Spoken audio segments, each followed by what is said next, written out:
Hello and welcome. My name is Stefan Czech. I'm living in Germany, and today I want to talk about the new Canon EOS C100 and the external recording on an Atomos Ninja 2.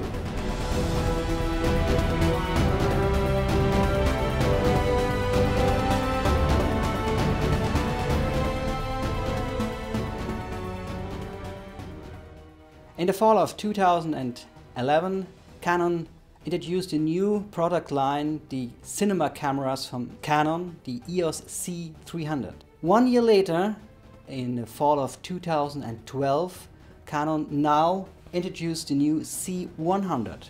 And Canon put the C100 in the entrance level of the new cinema line from Canon. And today we look what is different between the big sister or brother C300 and the C100. With a list price of €5,500 plus tax, it is less than a half of the price of the C300. So what we get for the money? Is the C100 a good addition to the DSLR? Is it better or is it even? We will see, and we will compare this to the C300, what cost more than a double of the price of the C100. First of all, the C300 and the C100 use the exact same sensor. It's a CMOS sensor with 4206 by 2340 pixels. It's approximately 9.8 megapixel. When you like the look, the filmic look from the C300, you will get this look, exact same look with the C100. Comparing to the C300, the C100 is a little bit smaller. The body is a little bit smaller, but in comparing to the DSLR like the Mark II or Mark III from Canon, you see there is a difference in the size and also in the ergonomics, and this is really important. And from the first look, from the first touch on this camera, you feel this is not a DSLR with amazing ability to shoot videos. This is a camcorder. Let's start on the grip. The grip on the right side. It has the ergonomics, the feeling from a DSLR. So you have 4 buttons on them. First of all, it's the start and stop button. It's similar to all you know from the DSLRs. For the index finger also you have the adjustment wheel for the aperture. Then you have a button with a 7 on. It's magnification. And this magnification we know nearly from every camera, but like a camcorder, so you have the ability in the shot while you're recording to go on double the size of your magnification. But, yes, there's a but, here you always have the center in the magnification. But everybody knows when you are in a shot with a person, for instance, constantly moving forward side by side, after a while you get a feeling, is my motive in focus? And now you have the ability to look into and readjust if necessary. This is one of the points I really missed on the DSLR. That's the reason why I use additional monitor like the EVF, probably readjust my focus if it's needed. And the fourth is a joystick. So you can push, bring it up, down, right or left. This is to manipulate in your menu. What is really cool on this grip, you can adjust him. So when you're using this small screw, you can adjust him from straight to horizontal, nearly horizontal, in smaller steps. When you use the camera as a handheld camera, it's often very useful to adjust the angle of the grip. The C300 is built for the professional. So professional don't like any automatics, any automatic helpers. On the other side, these automatic helpers might be useful if you are in a small unit or you are alone for a documentary or for a small second unit. Sometimes these automatic helpers can help you make the shot. Automatics, they might help you if you need it. You can do everything in manual mode, of course. The first of the 3 automatic functions in the C100 is the one-shot autofocus. There's a button on the front of the body. You push the button and you get an autofocus helping like on a DSLR. Of course, you have to use an EF lens with an autofocus ability. So if you have a manual lens, you can't get an autofocus. Make sense? The second button is the one push iris. It means if you are in a hurry and you have not a time for a right exposure, you push the button and the camera will find the right exposure with the iris. So this is not a continuous autofocus, and it's not a continuous aperture mode like on a DSLR. This might help you to become really fast, ready for the first shoot. And the third one is the white balance automatic. You point your camera on a white wall, better on a gray, neutral gray scale, push the button and you have the right white balance. Another typical camcorder thing is the neutral density filter. 2, 4 or 6 steps you can adjust with this built-in ND filters. So everything you need to shoot wide open in bright sunlight, everything you really want, you're ready to go. Coming to the next difference between the C300 and C100. It is the grip on the top. Built in is all the audio stuff of this camera. On a C300 you need an additional microphone on this camera. There is no built inside. In the C100, because it is for the prosumer, you have a microphone built in. A stereo microphone is built in the hand grip. Probably you say you have some concern about built-in microphone in cameras, because when you're manipulating on the camera, the risk to make some noise and you record the noise is quite there. That's right, but there's a lot of examples where built-in microphones make a really good job. If you need the sound from an interview, to synchronize this with an external recorded sound device, it's helpful, it's necessary, it's quite good. And as you see, we have some additional features in the C100 we didn't get it with the C300. Let's go to another difference between these both cameras. This is the LCD. The LCD on the C300 is on the top. And you have nearly any variety to build it upside down, left, right and whatever.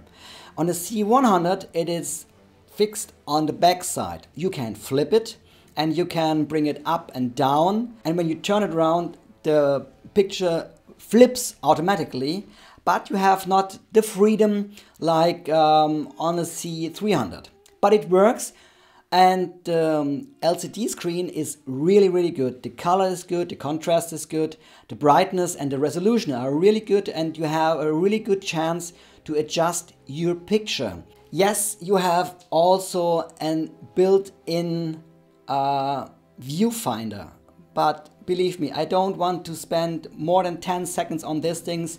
It's absolutely useless. Believe me, it's too small, it's too close to the body, not like on a C300, forget it. Don't use it, don't think about it. I don't know why they built this in this way. I don't care, because I can't change it.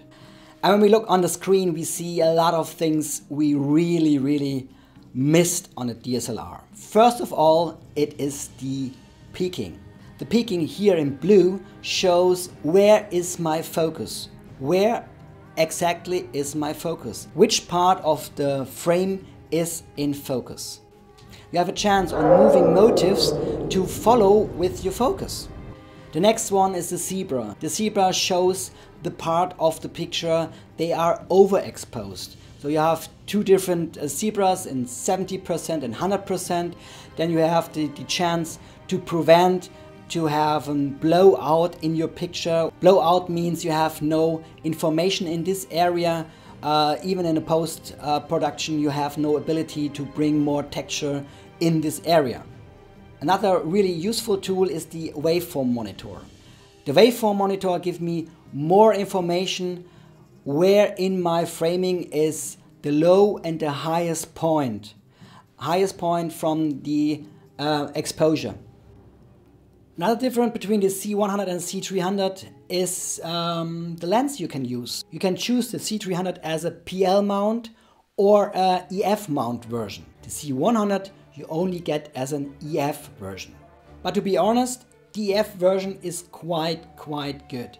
So there's a lot of really nice lens out there, from the 8 to 50mm fisheye to probably the 300 2.8 IS. You can choose the autofocus lens from Canon. You also can put some really nice glass from Zeiss on them. A complete manual, like here with the CP2, or the more affordable ZE lens. And now you say, okay, it's really cool. So, but in the end, the C100 is not a big difference to the C300. Why should I spend more than double of the price of the C100 for a C300? To see, in my opinion, the biggest difference between these both cameras, you must look inside. Inside means the software. First, I want to start with the not so important minor point of the C100. The C300 can record in 24, 25, 30 frames per second in Full HD.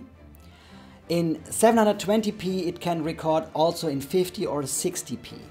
It means you can generate a really small, nice slow-mo with a C300. The C100 can't do this. You have only 24, 25 and 30p.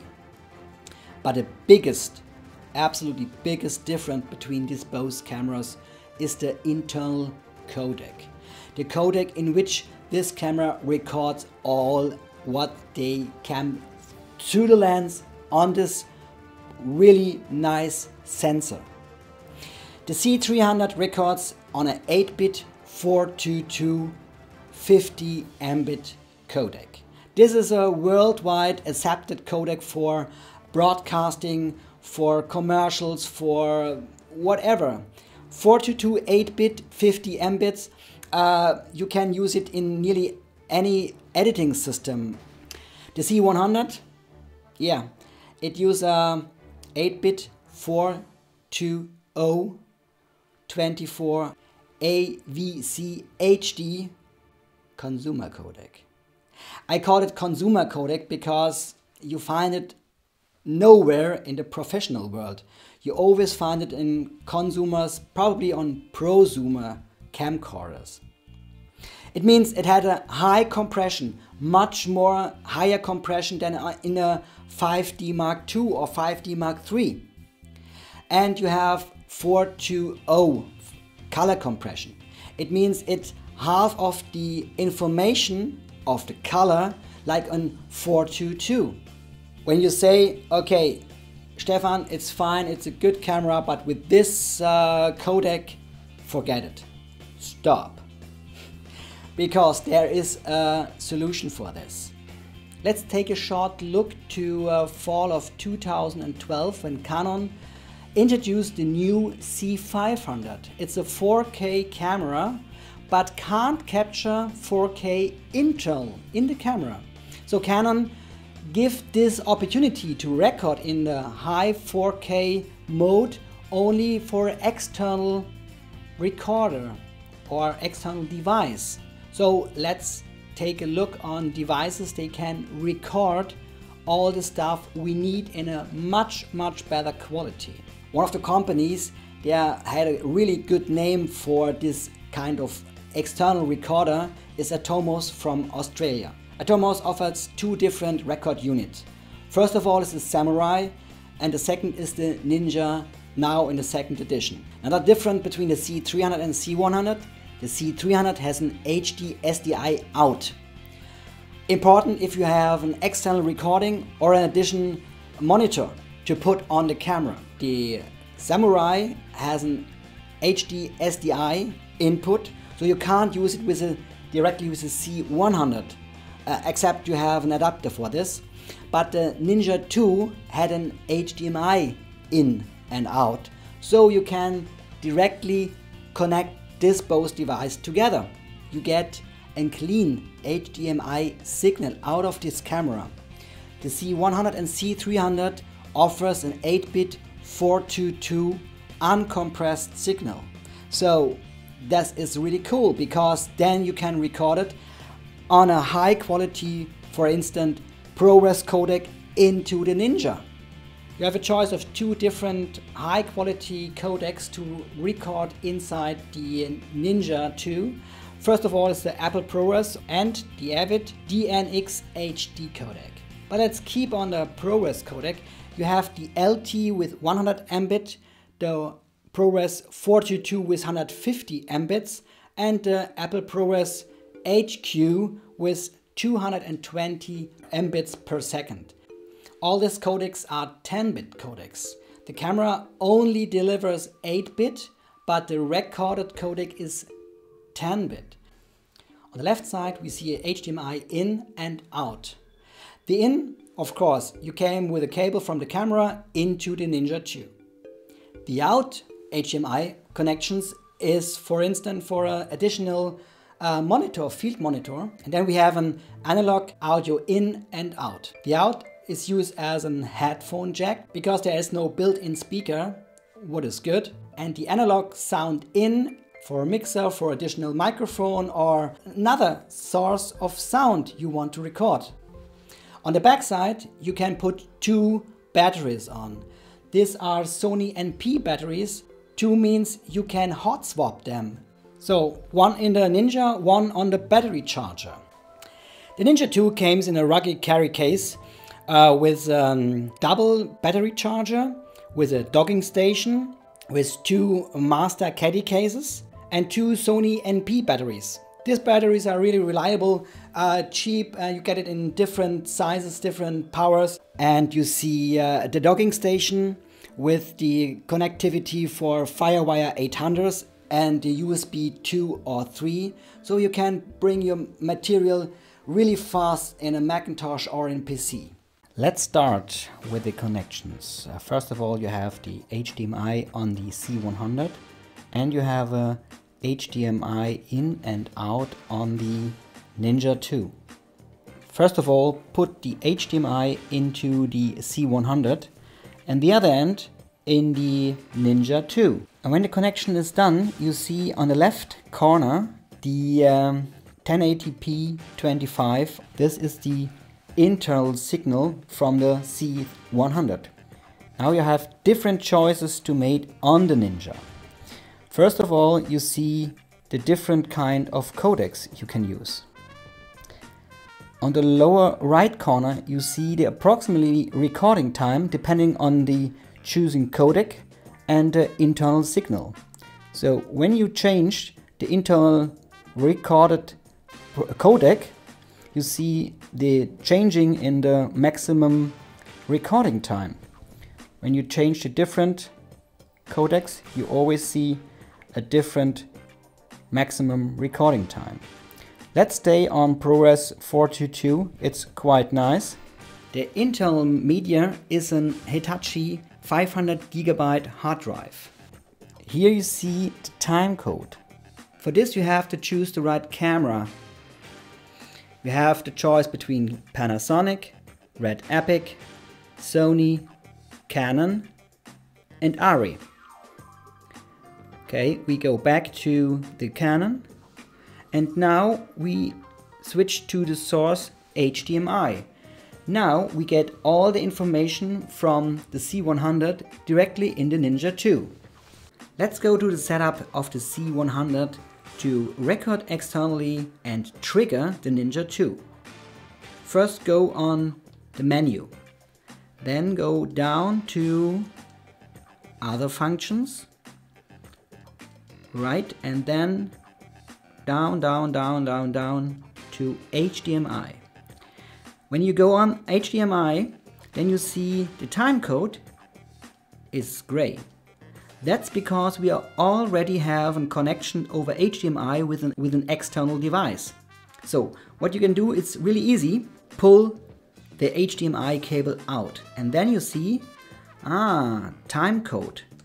Go on and now you have another option. It's called record command. This also on. And now you put back the HDMI into the C100 and voila, it looks like the same as before. But now we get the time code from the C100 to the Ninja 2. Let's go on monitor, and now I push the record button on the C100. And you see you have a record tally on the C100, and you see the nice red bars on the top and on the bottom of the Ninja. It means it record. Can stop it here. The record stops on the Ninja and the record goes on the C100, or I can stop from the C100. You need to do this adjustment only one time. When you go on monitor and you don't want to have any overlays from the Ninja, only tap in one of the free space of this area and you have no overlay on the Ninja. There are some other additions on the Ninja 2. For instance, the Ninja 2 brings his own peaking, also his own zebra. But not only the zebra, it brings false color and blue only. Probably you see this picture on Ninja 2. It means you see all the overlay details from the C100. In this case, there's only a small adjustment in the menu of the C100. Go down to video setup, on-screen display out, or only in the internal monitor. And then you see you can switch on and off as you wish. So in this case, you see on the Ninja only as a normal external monitor. If you tap on that, you have all this overlays from the Ninja 2, and with external out, you get all the overlays from the C100. So you can choose what you want. So probably there is a reason why you want to record on the Ninja all this overlays from the C100. So it's possible. Let's go a step forward and looking on the record time. In the ProRes LT with 10-bit 100 megabits, you have a record time of 11 hours on a 500 gigabyte hard drive. If you choose the high-end 220 Mbits ProRes HQ codec, you can record 5 hours. And this is really nice for all these event filmers. They always have the issue with the DSLRs. They're stopping after 29 minutes 59 seconds because of some European Union tax regulations. So this is a camcorder, so you can record 11 hours if you want. And there are different ways to put this Ninja 2 on this camera. One example is to put this right on the top, on the handle of this camera. Or you put it on a rig. So with this small setup and magic arm, I can probably adjust the Ninja 2 wherever I want from the position. And to be honest, to have a second monitor with the ability to put in wherever I want, it's really cool. There are a lot of different editing systems out there. And the issue of some of these editing systems is also that they have reconvert the footage from the cameras to operate with them. But there is no problem with the ProRes codecs. You can use it on Apple, of course. You can use it on Premiere from Adobe, on EOS from Grace Valley. So probably this is the reason why you want to record it externally on a ProRes codec, because of no need to reconvert the footage for your editing system. I hope you enjoy and you like this podcast. The first look on a C100 with the Atomos 2. Both together a really good choice. Of course, there are some different things in the C300 the C100 can't do. For instance, some Wi-Fi stuff and so on. But in the end, if you like the picture styles they generate from the Canon cameras, you will get it definitely with a C100. So with the C100 you are really good on the run, especially when you use the Ninja 2. With a firmware update in April 2013 for the Canon 5D Mark III, we get another really nice camera in line. They can record externally on the Ninja 2. It means we get also an 8-bit 422 uncompressed signal in full resolution out of this amazing camera. So we have another really nice camera recording outside on a field recorder like the Ninja 2 with a much better codec and with less compression. And I give you the promise that I will take care about the 5D Mark III and the Ninja 2 also. If you like this podcast, probably you want to visit my website Stefan Czech filmproduktion.de or .com. Of course, you can visit my blogs on Vimeo and YouTube. If you like this podcast, leave a comment in YouTube or Vimeo. I hope you enjoy this. I'm looking forward to see you again. Your Stefan Czech.